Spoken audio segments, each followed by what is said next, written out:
На темата дезинформации разговараме со Марина Тунева, поранешен извршен директор на Советот за етика и вонреден професор на Институтот за комуникацијски студии, на темата дезинформации и пропаганда. Знаеме дека дезинформациите и пропагандата од секогаш биле дел од општествата, но никако во последниот период земаат огромен замав. Какви се состојбите во Македонија? Па вака, во право сте кога велите дека од секогаш постоеле, односно има долга традиција на постоење. Она што би можела да го кажам дека за жал се уште се забележуваат, особено на социјалните мрежи, каде што има голем напнев на дезинформации, пропагандно информирање,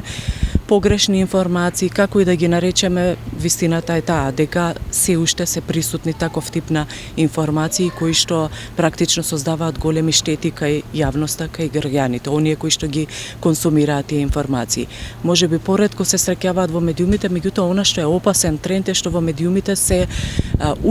успеваат да пробијат наративи кои што практично упатуваат на постоење на дезинформации таму, особено кога како извори се явуваат носители на моќ, функционери, јавни личности, некој кому публиката му верува и така натаму.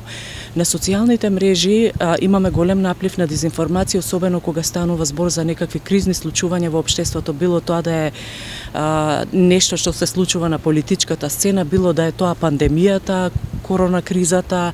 војните случувања во војната во Украина и така натаму. Значи секогаш можеме да ги забележиме, меѓутоа она што се поставува како клучно прашање како да се справиме со нив, како публика, како граѓани, како консументи на тие информации, бидејќи навистина предизвикуваат штети, а особено ако се има предвид дека имаме граѓани кои што веруваат само на еден извор на информации. И тие не се ни обидуваат, ниту пак сакаат да им веруваат на други извори на информации. Создале доверба и некој им помогнал во тоа, за да веруваат на еден извор и од тука нивните убедувања или се потврдуваат, или се вкоренуваат на начин што без разлика дали се соочуваат со вистините информации, тие упорно ќе продолжат да веруваат на својот извор. Каква е состојбата со пропагандата, бидејќи пропагандата никако се мешаат дезинформациите и пропагандата, каква е состојбата и дали сметате дека треба да се направат поголеми напори во однос на тела, создавање на тела кои што ќе ги контролираат, кои што ќе проверуваат, или сметате дека имаме доволно? Па пропагандата оди паралелно со движењето на дезинформациите, понекогаш дури не може да се направи сосема јасна разлика дали станува збор за дезинформација во која што има и пропагандни наративи, дали е полувистините информации, искористени елементи од реалноста, па искомбинирани со некакви пропагандни наративи и така натаму, ги има, но клучно е прашањето како да се справиме со нив. Она што мислам дека има големо влијание е пред се почитување на саморегулацијата кога станува збор за медиумското информирање. Тоа подразбира дека граѓаните кога ги забележуваат овие појави треба да реагираат на невистинитото, непрофесионално информирање, секогаш кога ќе се посомневаат дека содржината која што е објавена во медиумите, било да се тоа електронски печатени медиуми, онлайн медиуми,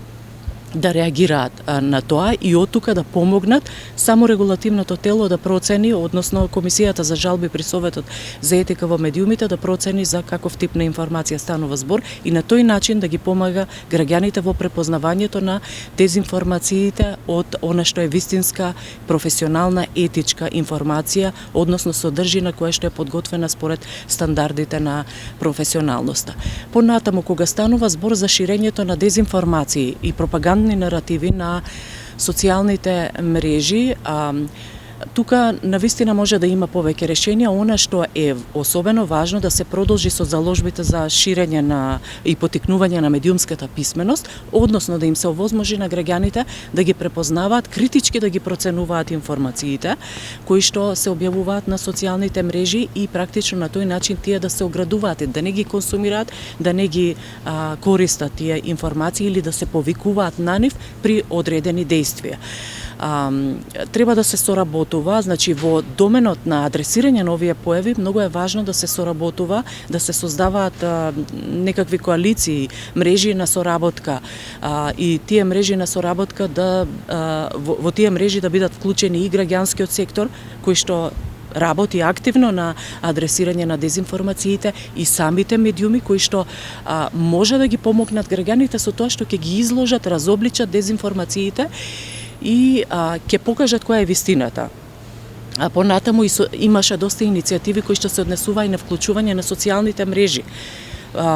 Понатаму тела како што се Комисија за заштита и спречување од дискриминација, Агенцијата за аудиовизуелни медиумски услуги. Она што сакам да кажам е дека навистина има потреба од едно вмрежување, соработка, коалиции во оваа смисла и секој во рамки на своите надлежности и улоги во сооднос со својата мисија да го помогне овој процес. Опасен терен е кога таа клучна улога ќе и се остави на власта и државните институции, бидејќи навистина тоа пак може да понатаму да предизвика само цензура, па и цензура на одредени информации, нешто што што представува еден критички производ, критички медиумски производ, да се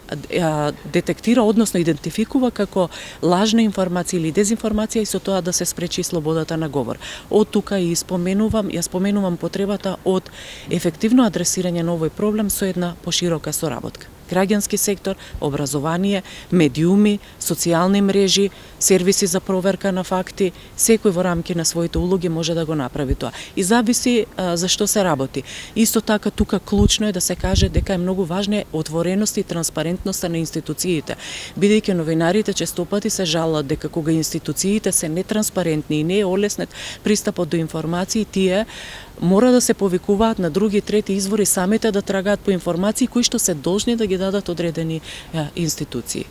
Така што една комбиниран пристап во адресирањето на дезинформациите ќе помогне тој проблем да се полека да се надминува.